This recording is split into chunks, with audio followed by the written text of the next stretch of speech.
নমস্কাৰ বন্ধু বান্ধৱীসকল সকলোকে স্বাগতম জনাইছোঁ আজি নতুন এটা ভিডিঅ'লৈ মই অনামিকা আৰু আপোনালোকে চাই আছে অনামিকাৰ ব্লগ ইউটিউব চেনেল আজি মই আপোনালোকক বহুকেইটা গুৰুত্বপূৰ্ণ খবৰ জনাম এই ভিডিঅ'টোত গতিকে ভিডিঅ'টো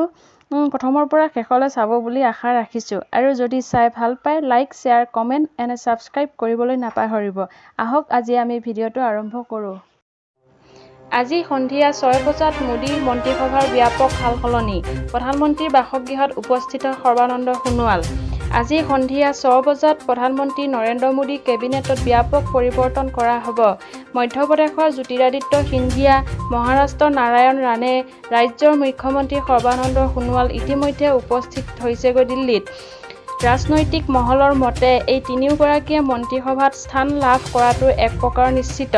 বিশেষ সূত্ৰৰ খবৰ অনুসৰি বৰ্তমানৰ 8ৰ পৰা 10 জন মন্ত্ৰীয়ে মন্ত্ৰীসভাৰ পৰা অব্যাহতি পাব পাৰে অন্তত আধা ডজন কেবিনেট মন্ত্ৰীৰ বিদায় প্ৰায় নিশ্চিত নতুন মন্ত্ৰীসভাত বিভিন্ন সাম্প্ৰদায়িক ভিত্তিত অন্তৰ্ভুক্তিকৰণ হ'ব পাৰে অনুসূচিত জাতিৰ পৰা আহিব পাৰে প্ৰায় 12 জন মন্ত্ৰী শিডিউল ট্ৰাইবৰ পৰা আহিব পাৰে 8 জনকৈ মন্ত্ৰী ইতিমধ্যে প্ৰধানমন্ত্ৰী মোদীৰ বাসগৃহত উপস্থিত হৈছে সৰ্বানন্দ সোণোৱাল প্ৰধানমন্ত্ৰীৰ বাসগৃহত উপস্থিত হৈছেগৈ কেন্দ্ৰীয় গৃহমন্ত্ৰী অমিত শ্বাহ মন্ত্ৰীসভা সম্প্ৰসাৰণৰ পূৰ্বে সম্ভাৱ্য মন্ত্ৰীসকলৰ সৈতে বৈঠকত ভাগ ল'ব প্ৰধানমন্ত্ৰীগৰাকীয়ে ইতিমধ্যে আমাৰ হাতত আহি পৰা তালিকা অনুসৰি নতুনকৈ অন্তৰ্ভুক্ত সম্ভাৱ্য মন্ত্ৰীসকলৰ তালিকাত আছে সৰ্বানন্দ সোণোৱাল ভূপেন্দ্ৰ যাদৱ অনুৰাগ ঠাকুৰ মীনাক্ষী লেখী অনুপ্ৰিয়া পেটেল অজয় ভাট শোভা কাৰান্ধজালী সুনীতা দুগ্গা প্ৰীতম মুণ্ডে শান্তনু ঠাকুৰ কপিল পাটিল পশুপতি নাথ পৰস্থ RCP সিং জি কৃষ্ণা ৰেড্ডী পৰশুত্তম ৰূপালা আৰু অশ্বিনী বৈষ্ণৱ আজি সন্ধিয়া ৰাষ্ট্ৰপতি ভৱনত অনুষ্ঠিত হ'ব শপত গ্ৰহণ শপত বাক্য পাঠ কৰাব ৰাষ্ট্ৰপতি ৰামনাথ কোবিন্দে আজিৰ টেট শিক্ষক সন্দৰ্ভত কেবিনেটত গুৰুত্বপূৰ্ণ সিদ্ধান্ত কেবিনেটৰ সিদ্ধান্তত লাভান্বিত হ'ব আত্মসহায়ক গোটসমূহো আজি অনুষ্ঠিত কেবিনেট বৈঠকৰ পিছতে এক সংবাদমেলৰ আয়োজন কৰে মন্ত্ৰী পীযুষ হাজৰিকাই কেবিনেটত গ্ৰহণ কৰা কেইবাটাও গুৰুত্বপূৰ্ণ সিদ্ধান্তৰ কথা সংবাদমেলত সদৰি কৰে মন্ত্ৰীগৰাকীয়ে সংবাদমেলত মন্ত্ৰীগৰাকীয়ে কয় যে এতিয়াৰে পৰা জাতীয় সংগীতেৰে আৰম্ভ হ'ব চৰকাৰী অনুষ্ঠান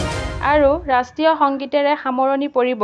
চৰকাৰী অনুষ্ঠান ব্যৱহাৰ হ'ব থলুৱা গামোচা হাতেৰে বোৱা গামোচা ব্যৱহাৰ হ'ব চৰকাৰী অনুষ্ঠানত লগতে চাহৰ সৈতে লাড়ু পিঠা খোৱাৰ দিহা কৰা হ'ব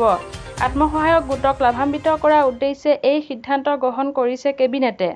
28 জুলাইত দেশভক্ত তৰুণৰাম ফুকনৰ মৃত্যু তিথি উক্ত দিনটো দেশভক্ত দিৱস হিচাপে ৰাজ্যত পালন কৰা হ'ব